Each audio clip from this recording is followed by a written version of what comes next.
नागपूरच्या इमामवाडा पोलीस स्टेशनमध्ये धक्कादायक प्रकरण उघडकीस आलं आहे। तब्बल 7 वर्ष एका महिलेला धमकावून तिच्या मुलाला मारण्याची भीती दाखवून आरोपीने शारीरिक संबंध ठेवले होते।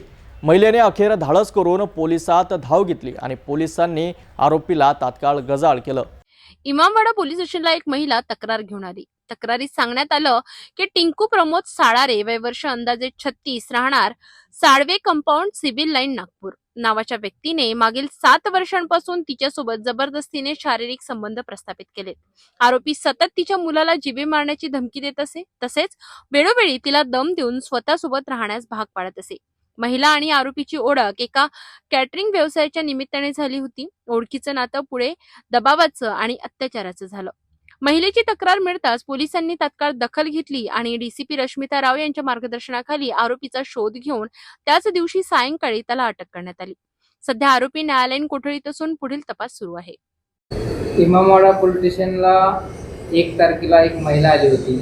त्या महिलेसोबत मागील 7 वर्षापासून एक आरोपी बळजबरीने तिच्यासोबत शारीरिक संबंध ठेवून धमकावत होता आणि त्याच्यासोबत राहत होता। तिच्यासोबत वेळोवेळी तिला धमकावून जीवे मारण्याची, तिच्या मुलाला जीवे मारण्याची धमकी देऊन तिच्याबरोबर शारीरिक संबंध प्रस्थापित करत होता, अशी तक्रार घेऊन आली होती। सदरबाबत आम्ही तात्काळ तिथे दबाव नोंद करून माननीय डीसीपी झोनपूर रश्मिता राव सरांना माहिती दिली। त्यांच्या मार्गदर्शनाखाली सदर आरोपीला शोध घेऊन त्याच दिवशी संध्याकाळी त्या आरोपीला ताब्यात घेऊन अटक केलेला आहे।